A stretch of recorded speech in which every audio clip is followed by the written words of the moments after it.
Adelle Cotton has a sound that is different from most bands. Sometimes we'll say neo-indie folk, but I like to say acoustic folk rock. On this night, the duo is performing at the Coffee Underground in downtown Greenville. That makes this a homecoming of sorts.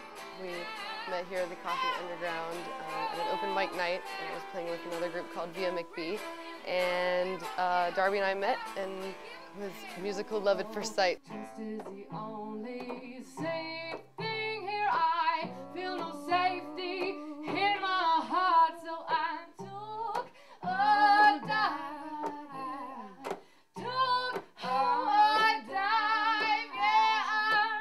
As with many groups, the way Sarah and Darby interact now is quite different than it was in the beginning.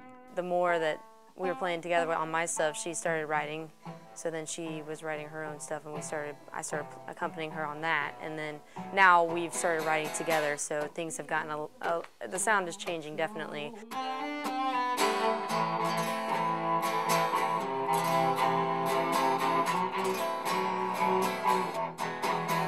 Writing can be a very personal, sometimes intimate experience, so naturally it takes time to find a comfort level that allows two people to effectively write together. We have a really good relationship together. It's been really, really easy to write together because we, share a lot of same feelings and perspectives on things, and very different perspectives too, which is another cool thing that comes to the table.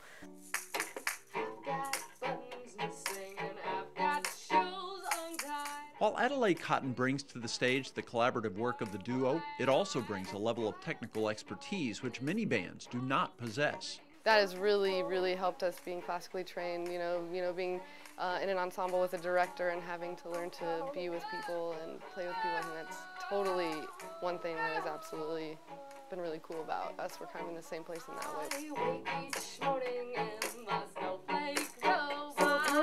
Sarah and Darby know that there are many options for people looking to get their musical fix.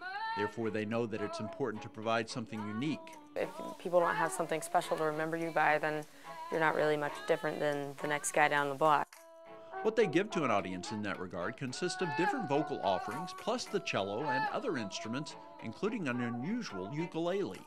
The cello and the snail-lele, they're all kind of little extra things that can, kind of help grab attention. That snail-lele does get some attention. It's a lot of people walking by being like, "What is that?" Like, oh, you would like to. I get a lot of mandolin talk. Darby had it special made by a guy who gave instruments all sorts of different looks. And I was like, "Wait, can you make a snail ukulele?" And he was like, let us try. And so it is the most amazing thing I've ever owned, I think. Sarah's cello, however, might be the most prominent hook for Adelle Cotton. I picked up guitar a few years ago just to be able to have something to sing with. And then I, saw that these people are, going out and, you can sing with your cello. It's something, that is possible. And I guess it was just kind of like a light bulb went off. And I was like, I'll give it a whirl. In fact, the cello is such a major component that Sarah and Darby originally called themselves O Mello Cello Tree. So it's definitely been an experimentation thing because I really do love to sing and I love to play the cello. It's the instrument I know best, whereas guitar I'm still guessing. But yeah, so cello is where my passion is for sure. While the girls met and started playing in downtown Greenville, they are now trying to reach out to other markets. We like to go wherever people will listen to us, I guess. So yeah, we started branching out more because we didn't want Greenville to be so saturated with us. They were like, "Oh my God, please make them stop." Our demographic is growing as we are starting to hit the road a little bit more. We're kind of approaching things from a grassroots perspective, and we want to build from our community and go forth. The emphasis on playing for new audiences and trying to gain more fans elsewhere means Sarah and Darby hit the road quite often. On the road, the girls have defined their roles and their routine. Really don't listen to a whole lot unless it's like a historical podcast or we kind of just sometimes you kind of need that silence. You got so much happening when you are on stage and playing music, and our heads are kind of full anyway, so I think kind of that silence in the car is good for us too. We write rap songs. Yeah, we write rap songs actually in the car. Rap songs that no one ever hears.